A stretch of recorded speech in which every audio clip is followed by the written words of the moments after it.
नमस्कार, जय माता दी, हर हर महादेव। मैं हूं आचार्य दीपक चंद्रा कांडपाल। आज मैं आपको सुनाने जा रहा हूं भगवान शंकर की सोमवार व्रत कथा।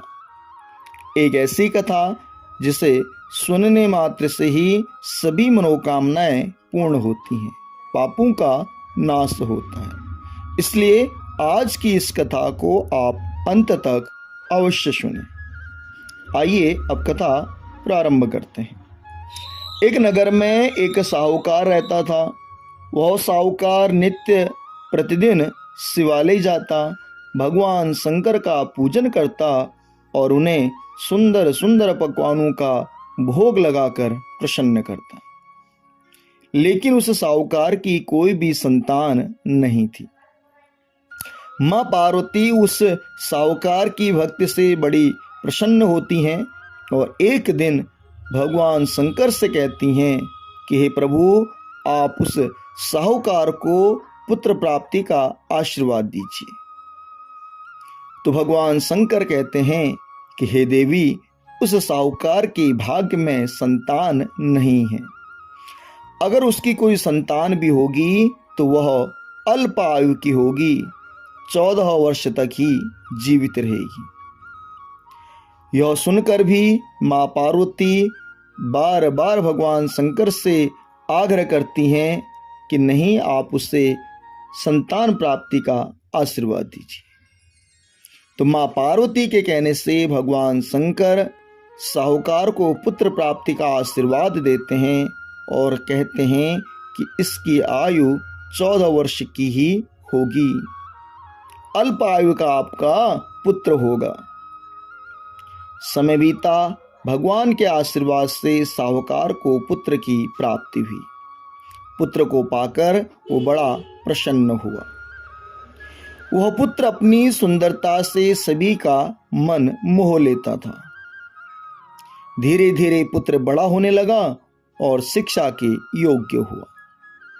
अब एक दिन वह साहूकार अपने पुत्र को उसके मामा के साथ शिक्षा ग्रहण के लिए काशी भेजता है और कहता है कि रास्ते में आप कहीं पर भी रुको, वहीं पर भगवान शंकर का पूजन करना, ब्राह्मणों की सेवा करते हुए आगे बढ़ना।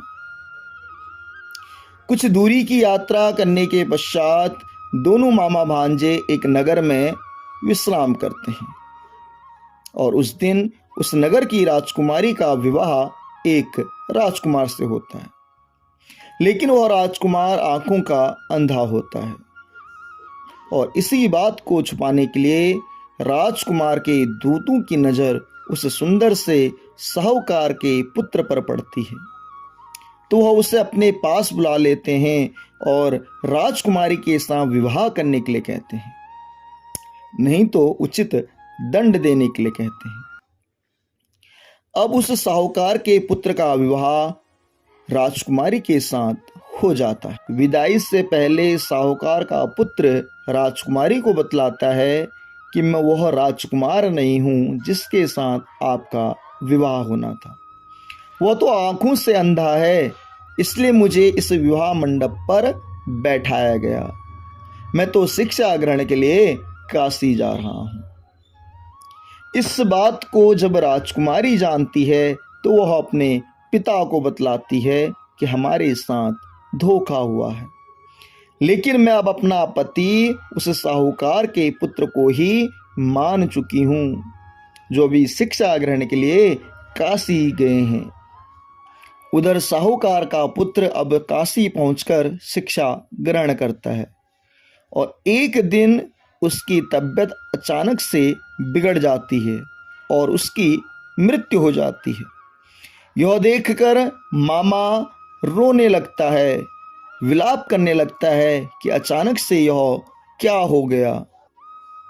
कहते हैं कि संयोगवश उसी समय पर माँ पार्वती और भगवान शंकर भी नगर में भ्रमण के लिए निकले थे और जब इस रोने की आवाज़ को माँ पार्वती सुनती है तो वह भगवान शंकर से कहती हैं कि प्रभु, यह कौन रो रहा है, आप इसके दुख को दूर करें। तो भगवान शंकर कहते हैं कि हे देवी, यह वही साहूकार का पुत्र है जिसकी अल्प आयु थी, इसलिए आज उसकी मृत्यु हो चुकी है।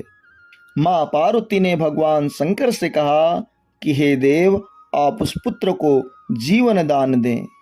तो भगवान शंकर कहते हैं कि हे देवी, मैं यह नहीं कर सकता हूँ। तो माँ पार्वती कहती हैं कि हे प्रभु, आप तो देवों के देव महादेव हैं, कालों के काल महाकाल हैं, आपके लिए सब संभव है। आप उस पुत्र को जीवित करें, नहीं तो उस साहूकार की भक्ति का क्या होगा, उसका जो विश्वास आपके प्रति है उसका क्या होगा। उधर साहूकार भी इस बात को जानता था कि उसके पुत्र के अब 14 वर्ष पूर्ण होने वाले हैं, इसलिए वह प्रत्येक सोमवार का व्रत रखता और भगवान शंकर का पूजन कर कर उन्हें प्रसन्न करता। माँ पार्वती के कहने से भगवान शंकर अब उस पुत्र को जीवन दान देते हैं और कुछ ही पल में वो पुत्र खड़ा हो जाता है और अपने मामा से कहता है कि आप क्यों रो रहे हो। तो मामा जब अपने भांजे को जीवित देखता है तो बड़ा प्रसन्न होता है, भगवान का धन्यवाद करता है और दूसरे दिन प्रातः ही वह दोनों अब अपने नगर की ओर प्रस्थान करते हैं। वह उसी मार्ग से गुजरते हैं जिस मार्ग में उस राजकुमारी का नगर होता है। वो राजकुमारी साहूकार के पुत्र को आता हुआ देख पहचान लेती हैं और उससे भी अपने साथ अपने घर ले जाने के लिए कहती हैं। तो साहूकार का पुत्र उसे भी अपने साथ अपने घर ले आता है। घर पहुंचकर साहूकार जब अपने पुत्र को जीवित देखता है तो बड़ा प्रसन्न होता है, भगवान का धन्यवाद करता है और उस राजकुमारी के विषय में पूछता है। तो साहूकार के पुत्र ने सब कुछ अपने पिता को बतलाया और कहा कि अब हम दोनों का विवाह हो चुका है। यह बात सुनकर परिवार में सभी प्रसन्न हुए, खुशियां मनाई गई और नगर नगर में मिठाइयाँ बंटवाई गई। और वह साहूकार भगवान से कहता है कि प्रभु, यह सब आपके आशीर्वाद से ही हो पाया है। बोले शंकर भगवान की जय।